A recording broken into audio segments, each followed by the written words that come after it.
Oh. Ah! Oh. Hey! Well, hello there. Hello, everyone. Let me get rid of that little thing between us. Oh, there we go. I like that better. Welcome to One Dad, Drunk Dad. Which one are you? Book bad. I'm drinking Cobalt tonight, and I just started. So, not drunk yet. We might both be one dads right now. And it's okay. It's okay to be one dad. How are you? I'm good. I'm looking more and more forward to these, and they're coming more and more quickly, which I can't tell if that's good or bad. Yeah, this is number 3. So this is the 3rd week we've been doing this. Right, which is like a thing that happened after like 2 weeks of Quarantine. feeling like I should do something other than wear sweatpants. Oh God, we've been in this for a long time. Yeah. I know, we're going to get to like episode 9 and be like, well, it's almost time to end this quarantine. But we've done a season of television, so that's exciting.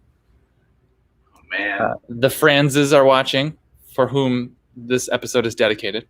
Hey, the Franzes. Carly? Carly and Billy. Ah, hello. Theater folk. Are they still on the? Is our live comments working?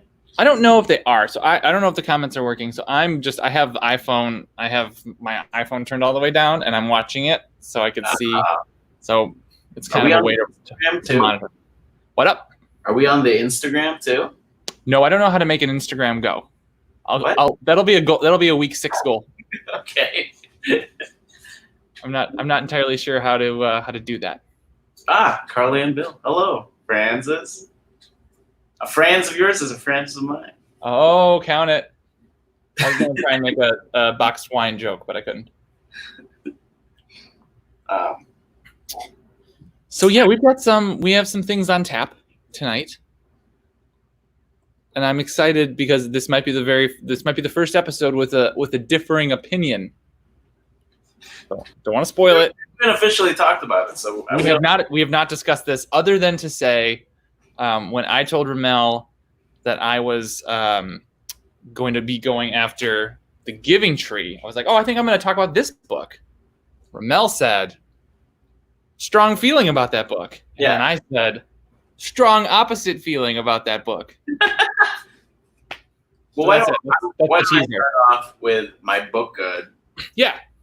This is by Lucy Cousins. It's called Give it to me. Hooray for Birds. I think she writes a lot of things, and I think I like her stuff. Yeah? But I've never seen this one. Okay, Hooray for Birds. That's a good one. Can you imagine? Just for one day, you're a busy bird. Yes, a bird. Hooray. The sun is up. The sky is blue. Wake up and shout, cock-a-doodle-doo. Excellent. Flap your wings and you can fly higher and higher up in the sky. Look at this beautiful artwork, by the way. Yeah, it's really well done. I know what she writes. Go ahead. Hop, hop, peck, hop. peck. Peck, Whoa. There's a whole book called Peck, Peck, Peck. Really? And I love it. And it's by Lucy Cousins. Is it about birds? It's got holes in it. And it's about okay. Gosh, and it rhymes too. I almost had this thing memorized. It's like today I learned to be a bird. I'm gonna do it wrong, but it's like peck, peck, peck, and every turn the page, you go peck, peck, peck, and there's little holes in the book. So this is either a extension, or a callback to the Lucy Cousins canon of Peck, Peck, Peck. Sorry to interrupt. I got excited. This is a good interruption because the reason why I love this book, and I think maybe the reason why I will love Peck, Peck, Peck, is because every time I read this, Winter learns a new thing from the book and does it. She hops, hop, hops. She pecks, pecks.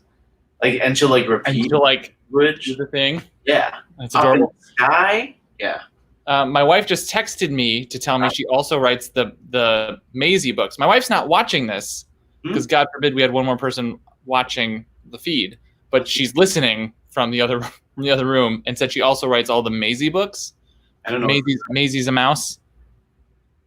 Later, we've got time. We're not going anywhere for multiple weeks. Right. Maybe I'll do a Maisie book next week. Sorry. Hi, Paige. Rammel says hi. Maybe just like open the app. I don't know. Now swim along and stretch up your neck, and Winnie will stretch up her neck. So That's great. adorable. Say hello, darling, and swoop like a starling. Swoop up, swoop down, swoop round and round. Scratch the ground with your feet. Catch a fly with your beak. That's a loose rhyme, but I'll allow it. Fair amount of, yeah. Stand very tall on just one leg. Say clock, clock, and lay an egg. Adorable. Catch a wriggly snake and stretch out your wings. Open your beak and sing, cha-la-la, tweet, tweet, tweet, hum, hum, hum, cheep, cheep, cheep. Waddle like a penguin in the snow. Run like an ostrich, go, go, go. Show off your tail and puff out your chest. Does she do that? Does she like strut? She does a little, she's been doing a little puff out your chest. Like a little Mick Jagger? Because it's also the similar move of like spread out your wings too. Then cuddle up close with mama in your nest. Aww. What a busy bird you've been. The funniest one I've ever seen. You began the day with cock-a-doodle-doo. Now say goodnight. To-it, to-woo, woo, woo. Excellent. I mean, Fun. It's adorable. And it's fun. And if your kid like is starting to like get language, highly recommend. Because then the imitation is great. Yes. A book, I think we're similar in that like we both really like having a message. But if a book doesn't have a message, it needs to be fun. Yeah. I need to watch a little toddler like strut, strut, strut. I mean, it's the best. Yeah. Yeah. So quick sidebar. I went out to the garage to try and find a book bag for this week because there is a specific Winnie the Pooh book that I've hated with such a passion. I wasn't sure whether or not I donated it or threw it in the garbage or put it in the bin in the garage. And the answer is it's not in the bin in the garage. So I either threw it away in rage or I donated it so some other kid could be. Tell me what was in this that you hated it so much that so it's literally, so it's one of those books with the sound buttons on the side. Oh yeah. Okay. So there was 3 sound buttons. It was like a balloon that went whoop, and Tigger, which went doing, doing, doing, and then like I don't know, a third one. It was like a truck, not related to anything. Not the gist of the story was that Winnie the Pooh had a dream, and in his dream, he bought a balloon for Piglet. Great, right? Are you with me so far? Got it. But then he woke up and could not find the balloon and got very sad. But then Tigger found it and gave it to him so he could give to Piglet. I'm like, it's like Inception. I'm like, what? So he dreamed a balloon and woke up and was like, it's gone now. And then Tigger was like, I found your balloon that you just manifested out of your dream. But it wasn't like a balloon. It's like, hey no, Pooh. it's like, I found your lost balloon, Pooh. You know, the one that you dreamed you had, but now did have, and I found. Anyway, I hated it so much that I put it in a box. Winnie the Pooh's got a lot of plot problems. We've been watching on Disney Plus. We've been watching Winnie the Pooh Adventures, New Adventures of Winnie the Pooh. There's one recently where Piglet, this little moron, Asshole Piglet. couldn't stay on his feet because the wind was so strong. So he couldn't leave the house. And so his friends had a goodbye party for him. A goodbye party? A goodbye party for him because he couldn't leave the house anymore. And it felt very like current. It was like very like that's how it was, Winnie the Pooh. But it was also like, this is dumb. You can just visit your friend. The wind isn't gonna last. Just visit. Just hang out in his house with him. Also, as the hierarchy goes, he's like the third heaviest animal. Like, He's owl has hollow bones. How is the owl still around? They're all stuffed. It's because of how little he is. Yeah, whatever. I never liked Winnie the Pooh. Winnie the Pooh guy. No, never got into it. Yeah. Too many depressing characters. But Okay. who's not depressing? It's my friend Pete the cat. Good segue.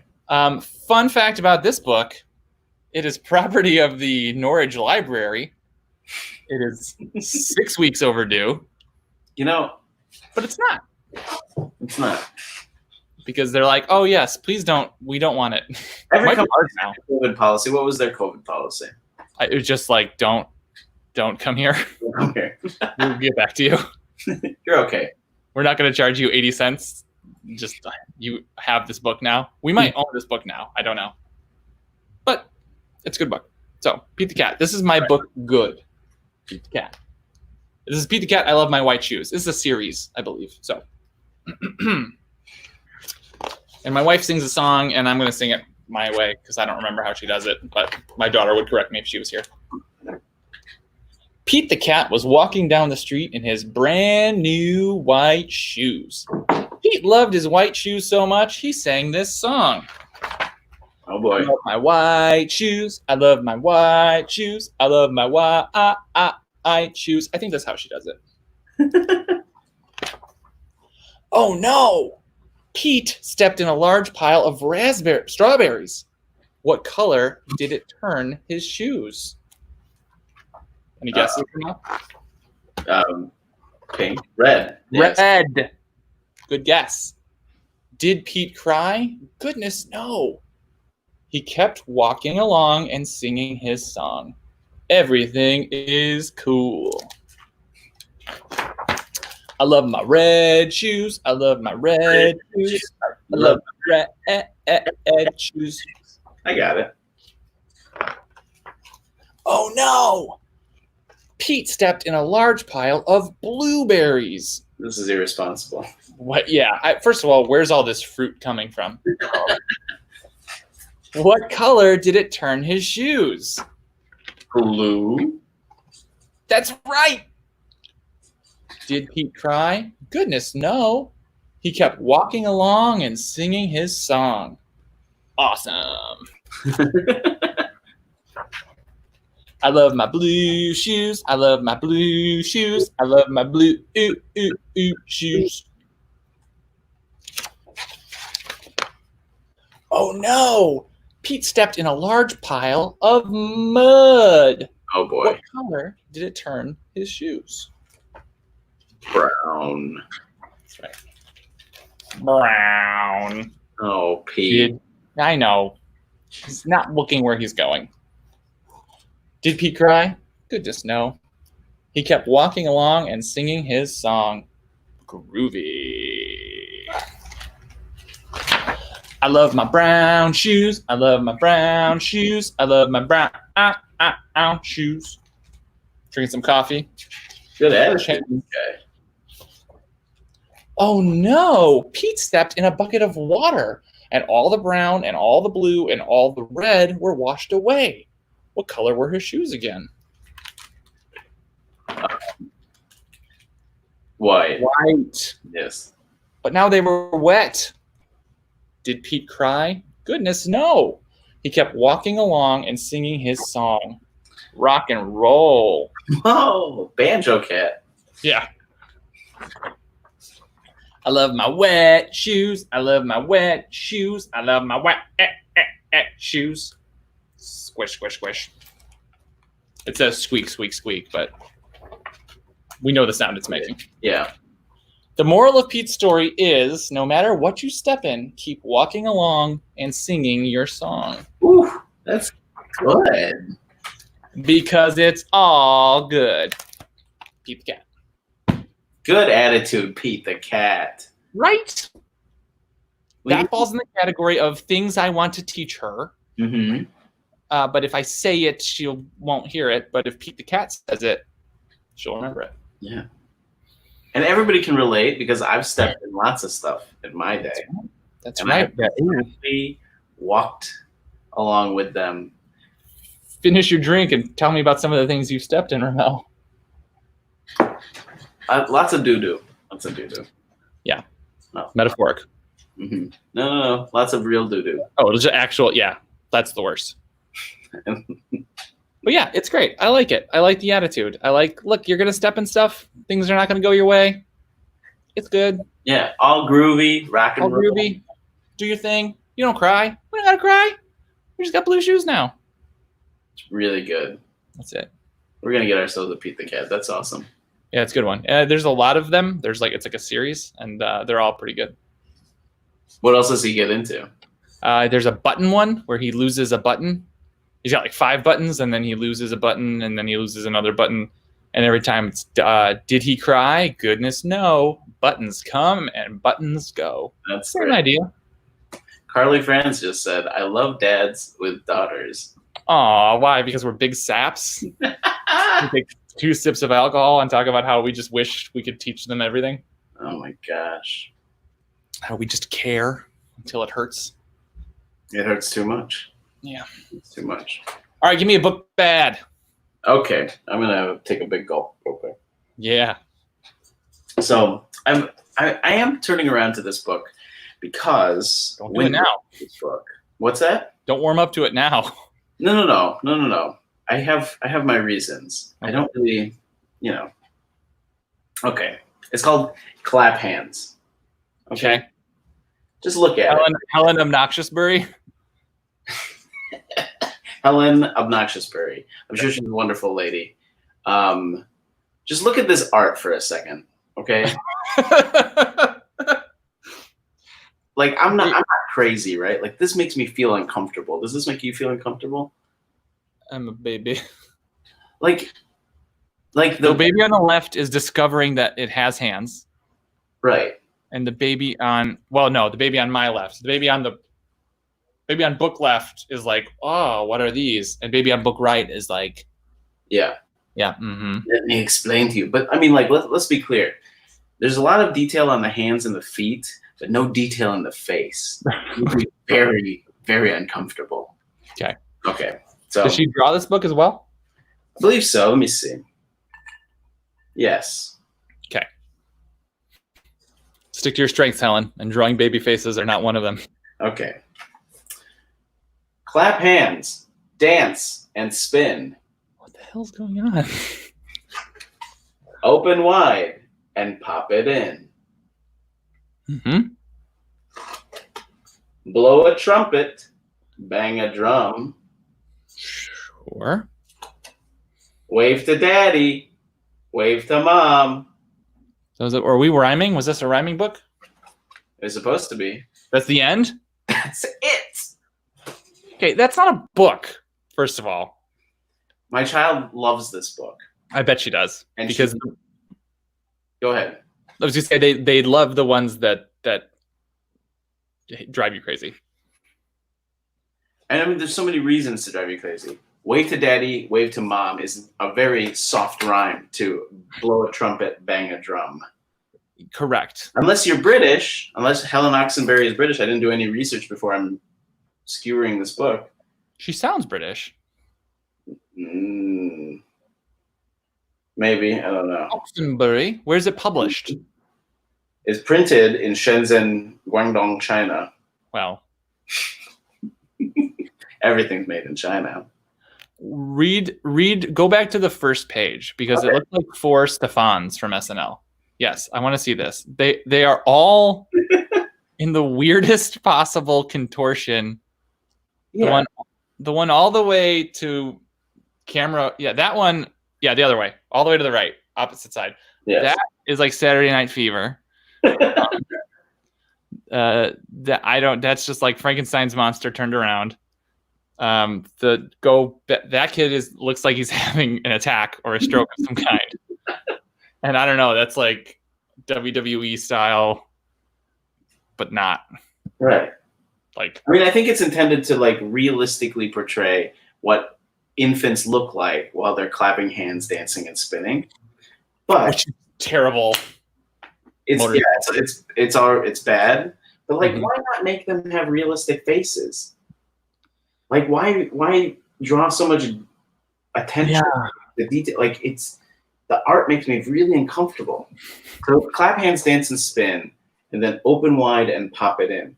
So like going along the lines of like activity wise, like this goes from like dancing to eating Mm-hmm. to playing instruments to waving bye bye. Yeah. And then that's it. And then that's it. It feels very weird. I mean, I often wonder how these books I get felt like written. I had a sore throat in my brain. Okay, and I understand what it does for a baby's brain. It makes Yeah. them feel good. It makes them like, these are activities that I know how to do. Right. And positions that I'm going to be in accidentally. Right. I know how to eat. I know how to bang on things. I know how to pretend to blow. Mm-hmm. I know how to wave. So this is a book that I completely relate to. But My to thing is, adult human brain, it's like pain. It's painful to read over. how does Helen Oxenbury pitch this story? Like, you're in the pitch meeting and it's like, okay, I've got an idea for a book called Clap Hands. And kids do all sorts of things like clap hands, eat, wave, and that's all. And it's like, cool. Like, so what would that be like? No. That's the entire book. That's it. They clap hands, they eat, and they wave. Bye-bye. And so this is the thing that we've talked about over the past 3 weeks, is that like we enjoy books that appeal to children, but also like have a hint of it for the parents. Because we're along for the ride too. These illiterates don't know how to read. Like we gotta help them. These dumb dummies. Together, these dummies. So like, what is she offering us here? This isn't cute. No, this isn't nothing. So I have an idea for a story where it's clap, eat, wave. It's like, okay, does it rhyme? Kind of. Sometimes. It almost rhymes at the end. This is a good idea. Who are you going to get to draw it? Oh, I'll draw it. Let me show you what one baby face looks like, and I'll just do that 11 times. But I'll color the skin tone different. Same face. Yeah. And also, I'm really good at fingers. Fingers? I don't know how to place them, but I'm really good. Helen Oxenbury, everyone. This probably is part of something bigger, but obviously I'm a drunk dad and I have not researched anymore. But you don't need to. I don't know. Who's got the time, man? You have a kid. Yeah. When I flip it over, how much does that book cost at the time of printing? $7.99. Get the fuck out of it. Get out of here. $7.99. 4 pages and a soft rhyme. Okay. It's $1. It's $2 a page. That's $2 per turn. Every time your daughter turns you, and you'd be like, "That's $2 out of your college fund." Hey, we read this book so many times now, so it's like it's worth it because like she loves it, and I'll read it to her for forever. But no, I won't. You get no enjoyment out of it. No. There's a book that I hated that would not work for this project because it's a fine book. It's called Flutter by Butterfly. Yeah. And it was nothing. It's Where is Flutter by Butterfly, but it was like slides and windows and like it just required so much work from me to tell her that the butterfly's not here. Like the butterfly's not in the hive, but it would stick and pull it. You had to do so much like actual much work for no payoff and no message and no anything. This was I hated it. But that's all. Yeah, I mean like that was the thing too, that for a while like we would just pull books, or she would just pull books and we would like sit and read her whatever she pulled. And like it for like about a month maybe, Clap Hands was like top choice. Yeah. It was like every time I would see this horrid 2 children come at me, like it was like my heart would sink because it was like, okay, she's gonna make me read these 4 pages 10 times. 10 times of 6 Frankenstein monsters who've been reanimated. All right, it's time for the main event. Okay. This is my book bad. This book is a classic. This book is beloved by millions. Yeah. And this book is hot trash. Can I ask you a question? Yes. Do you like Shel Silverstein? I love Shel Silverstein. Okay. The Light in the Attic, one of my favorites as a kid. Where the sidewalk ends? Come on. Excellent. Yeah. Have them both. Yeah. This is a real stinker. All right. That he delivered and wrapped in a big old green bow. It's emotionally manipulative trash. That's my and I would like to I'm interested if anyone has an opinion on this book, hot or cold, before we Rammel, I know you enjoyed this book. Yeah. Oh yeah. When Jim texted me the books that we were going to read today, he just texted The Giving Tree and Pete the Cat, and I responded, "What the fuck is Pete the Cat? And Giving Tree is great." And he was like, "Ah!" And I said, "We will not talk about this again." I did. That's exactly what I did in the room alone. I was like, does anyone see this? You guys, we got to start the thing now. Okay, I'll read it. Okay. And then we'll talk about it. The Giving Tree. A book by Shel Silverstein. Oh, there's some people, there's some fans. Oh boy. Some fans in the chat. The Giving Tree. Oh, this was, oh my gosh, even better. Ready? This was 2-page. Sometimes I Get Mad, but I Still Love You, from Abby. Oh. This is a book that my wife got as a child from her slightly older child. I just found this inscription and page echoed from upstairs that I'm about to trash into her childhood. Oh. This book was a gift. This actual copy was a gift from my mother-in-law when Lynn was born. And I immediately put it on the highest shelf in her room behind 5 other books. And I've never read this to her, and I refuse. Charlotte thinks it's great. Bill thinks it's great. Yeah. Right. We got to give him 2 years over here. Maybe I'm wrong, but I'm not. But maybe I am. Let's read it. The Giving Tree. The Giving Tree. For Nikki. Once there was a tree.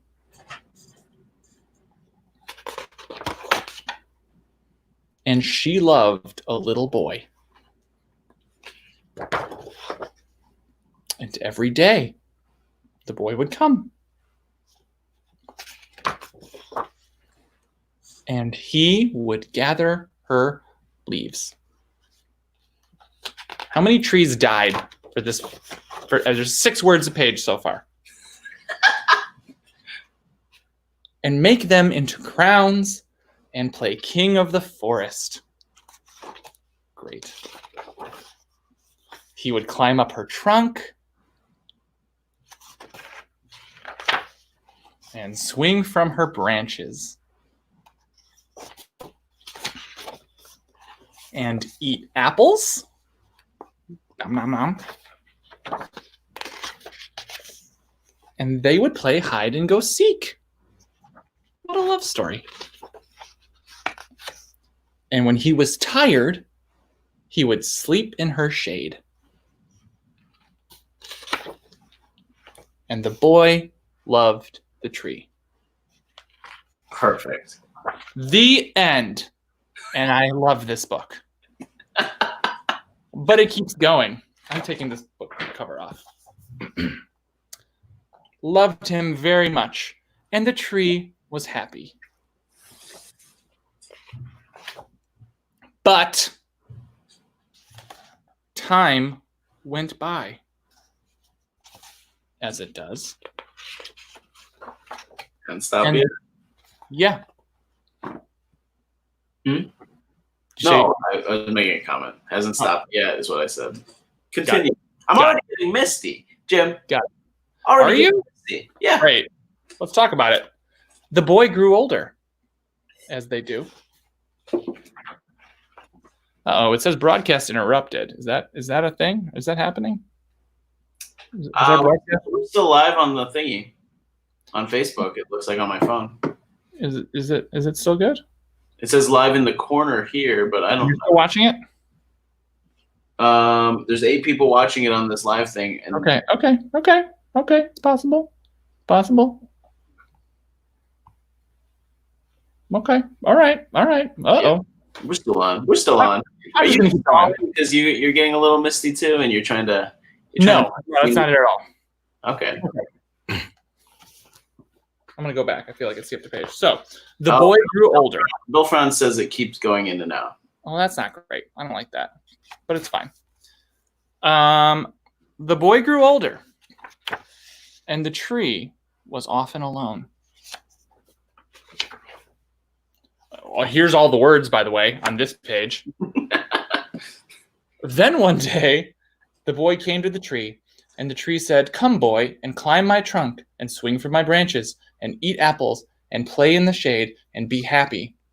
"I'm too big to climb and play," said the boy. "I want to buy things and have fun. I want some money. Can you give me some money?" "I'm sorry," said the tree. "I have no money. I have only leaves and apples. Take my apples, boy, and sell them in the city. Then you will have money, and you will be happy." And so the boy climbed up the tree and gathered her apples and carried them away, and the tree was happy.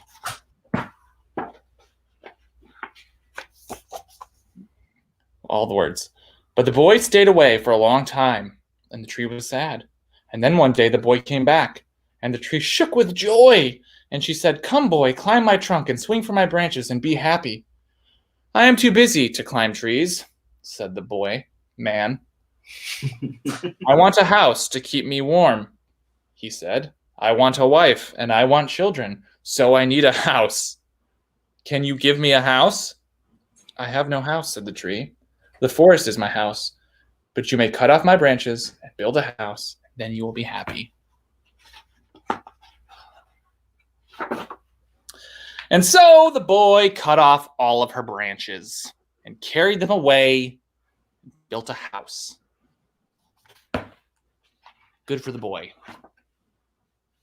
And the tree was happy.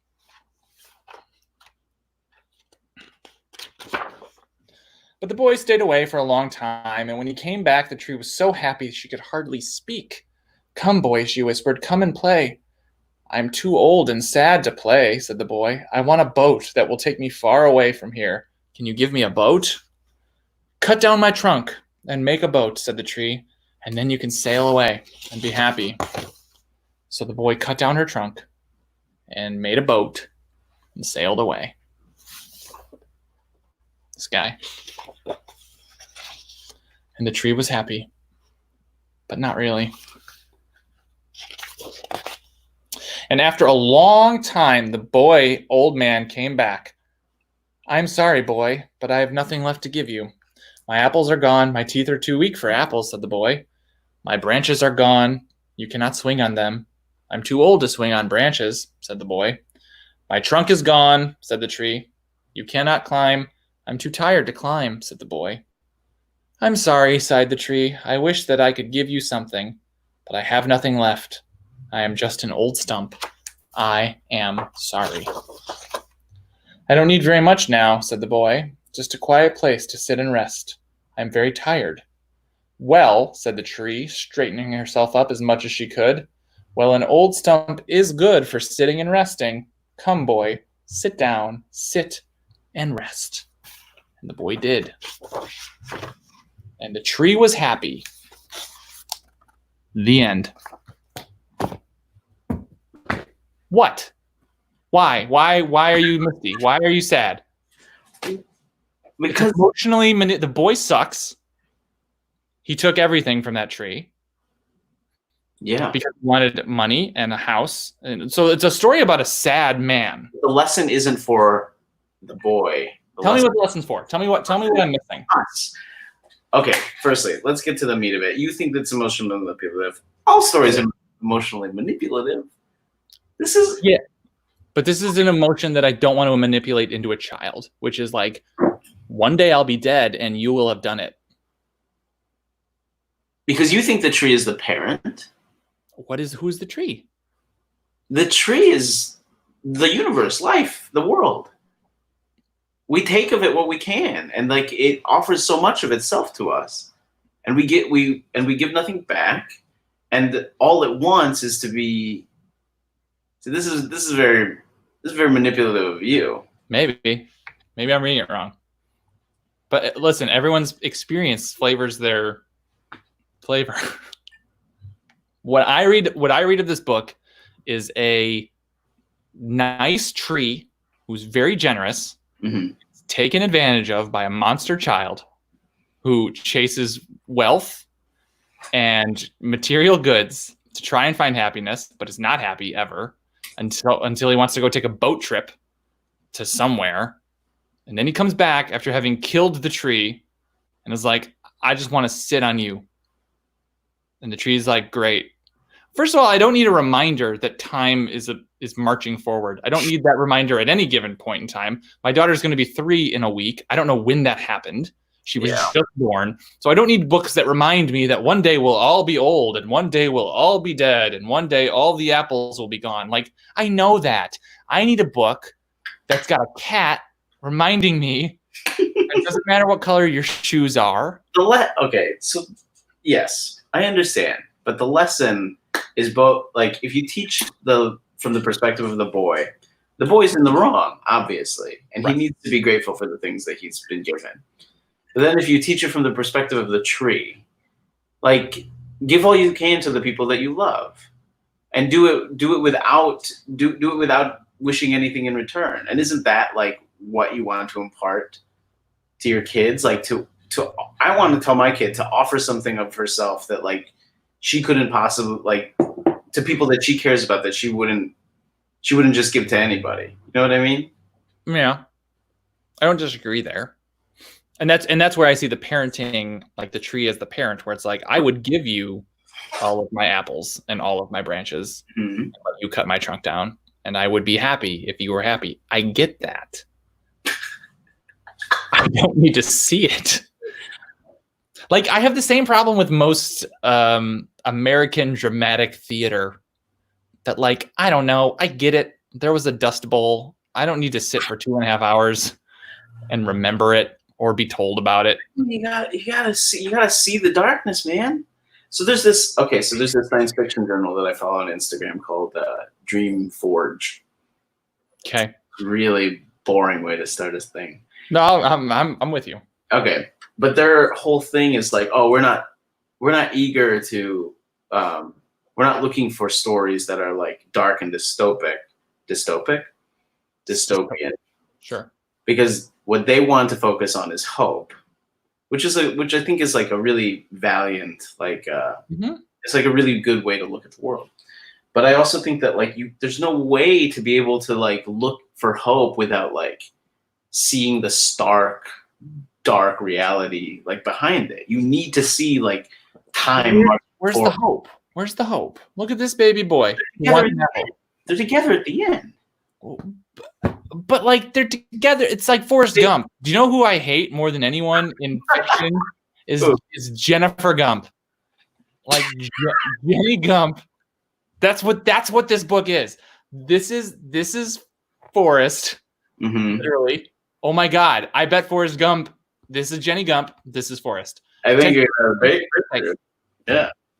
Forrest. Oh wow. That's probably part of it. Lisa Gudmundsson, formerly Ross, says the boy does suck. Thank you. Everybody else loves the Giving Tree, but at least somebody says a thank you at some point would have been nice. Give me a thank you. Thank you for these apples that I'm going to strip from you and go sell. But then where's the lesson? How do you tell a kid? It's like, what did this guy not do? This guy didn't do, like, okay. Let's look at it too from the perspective of who's the protagonist here. Who's the one protagonist? I don't know. The tree. Meow. The tree gives it itself. The tree makes the choice in the end. The tree makes the choices. Okay. And so that's the person we learned the lesson from, not the boy. Okay. You have to love fully, Jim. I get it. I do. And that's why it only works as a parent-child analogy to me, because like the only person I could ever love that much has to have half of my DNA inside of her, or else she's Jenny Gump and she sucks, and she's just gonna go run off and do her 60s thing. I don't think that level of compassion is necessary to like go out into the world armed with that. It does. It is. But it's this tree gets just train wrecked, right, by this kid. Like I understand, give your best, do your best, like whatever, right? Offer your all to the thing that you love. Yeah, but don't offer your all. I mean, offer your all, right? No, like, I wouldn't give my, like, how can I put it? I don't know. I'm gonna start saying things that I'm gonna regret, but like I don't know. Should I give my house to somebody without a house? Maybe, but then I'd be a person without a house, and that's what this tree did. Of course. Which I would do for my daughter. I would not do that for anyone else. Understood. That's a fair point. But I think like, Bill Franz, all within reason. The tree gives everything she has, knowing the boy might not say thank you. Yeah. Well, just fucking learn a lesson, because you've got no apples and no branches, and then he cuts you down, and then you're a stump. But you're Jenny Stump. But do you think, okay, you're Forrest Stump? Oh my God, I cannot. The Forrest Gump and the Giving Tree. There's got to be an analogy there. Shel Silverstein actually did write the screenplay for it. Maybe. I don't know. Would have rhymed. I mean, like, I see where you're coming from completely, because I don't to offer yourself that much to the thing that you love. It's really dangerous and it's scary, right? And that's what you want, right? Yeah, I get it. And I want her to be able to do that. I want her to love a person so much that you get to that scary point, right? That's the thing. You also want her to be able to recognize that that's how you view love. That it's not about like, oh, how cute this dude is or whatever, like, you know, like how rich somebody is or what they can offer you, but like how much of his life is he willing to like carve out for you, you know? How much, that's the thing you need to recognize, and that's what you could carve. It was a good pun. Thank you. You know, I guess I feel like there's a lot of ways to tell. There's a lot of ways to package a message, and I feel like this is an obtuse way. That's how I feel. This is how I feel. So much of how I go by these things is, and good ones, bad ones, whatever, is the feeling I have when reading it. Right? Yes. There are some books upstairs that have no higher calling, no higher message, but they're fun, and I read them, and that makes you feel gross. That makes you feel this. Yes. Right? Like when I read this book, I never feel better than when I started. Like when I finish this book, I'm never like, I feel good. I feel better. I'm always like, ugh, I'm a piece of shit. And also, everyone is. Oh, we don't need to psychoanalyze you, but I mean, like, what is it about it that makes you feel like a piece of shit? I don't know. Just like watching. I'm not watching a loving relationship. I'm watching I'm watching a person take advantage of a tree who loves, and I don't know that the boy loves the tree, other than I'm told in the beginning that the boy loves the tree. But the boy seems to love playing with the tree.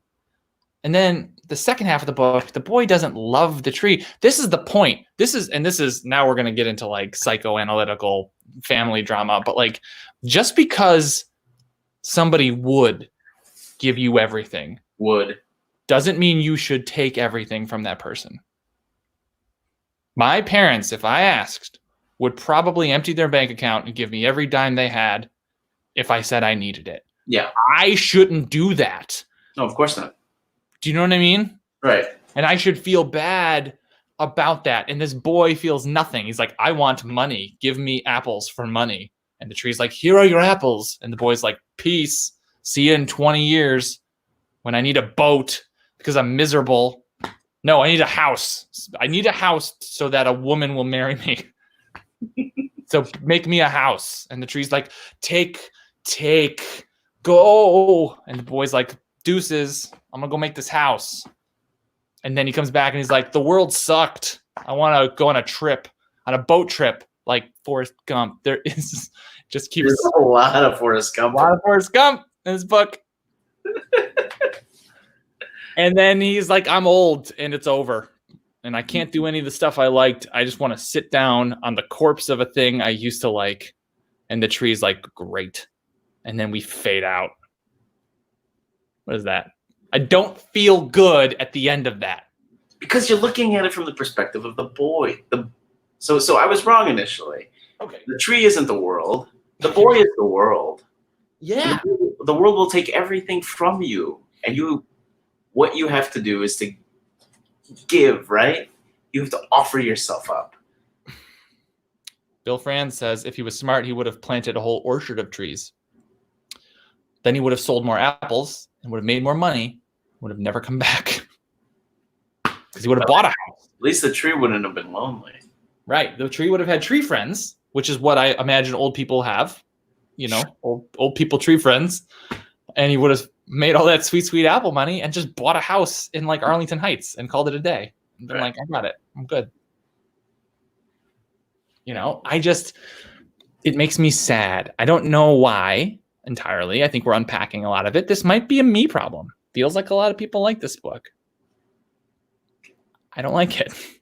No, because I see what you're saying. I don't like going to dramas. I don't like leaving a play and feeling worse than when I entered the play. And like, not that all dramas do that, but there are some like theatrical dramas where I'm like, did the author just decide like, let's make everyone a victim of something and kill half the cast and remind you that it's all futile and your life is dumb and nothing matters and you will be forgotten because this play takes place in the 30s. And what play are you? Now it's 5 p.m. on a Sunday. It's always a matinee when I have to see this shit. And now it's 5 o'clock on a Sunday and you kind of have a headache because you've been in the dark all day, but it's sunny out. Like, who is that for? Who is this for? Who is that play / this book? I don't know. Maybe I'm wrong. Maybe I'm broken, Rammel. I will acknowledge this might be my malfunction. We're all broken. Mm-hmm. I mean, that's why we're drinking and talking about reading kids' books to each other on the internet for other people. It's a mess. I know. It's kind of great, though. It's pretty great. That was it.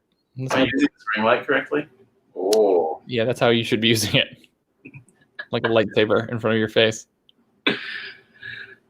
That's 48 minutes. That's good. I mean, so look, I'm putting Shel Silverstein's The Giving Tree in my book bad list. It doesn't need to be in yours. I've probably got a couple of book beds that, you know, I mean, me and Winnie have only been reading like the pretty simple books. Mm-hmm. So, but I've got a handful of like older books that we haven't touched yet that I might tap into for next week. Crack them open. Like I said, I've not read this to my child yet. I have no plans of doing it. Lisa wants to know what production of Grapes of Wrath hurt me. They all did. They all did. Our Town. You know how many times I had to sit through Our Town? Like twice, but that's like twice too many. Our Town's pretty rough. Yes, but everyone's like, yes. Who's cutting your hair? Huh? Is Paige cutting your hair? No one's cutting my hair, and this is a conversation. Do you want to shave your head for next week? Oh man, I'm trying to convince Anna to just give me a trim. Here's what I know. I know that I could shave up to here, and then this half of my head would look good, and then I don't know how to get the rest going. See, like this. Okay, so fair warning, I haven't gotten a haircut since December 31st. Oh boy. And so like this is pretty. Yeah, I keep it long up top, but like this is a mess. Yeah, you got like an Elvis thing going. Yeah. Like if you styled it up. Maybe you should do that. Maybe we should get our own production of Grease going. Tell me more. Yeah, I don't know. Maybe next week we'll just shave our heads on video instead of reading a book. Let's see about that. Yeah. We also need some artwork for our thing. Oh yeah, I told Vince Tenancy to do it, and then he said he would, and then I have to call him. I might try to trace some Dr. Seuss stuff. Ooh, do it. Put our faces on it. All right, you said it. So artwork for next week, courtesy of Rammel. No, it's on the thing. All right. Well, this has been fun. Yeah, I love arguing with you about Shel Silverstein. Yeah, and we'll do it anytime. All right. All right. Have a good night. Bye, everyone.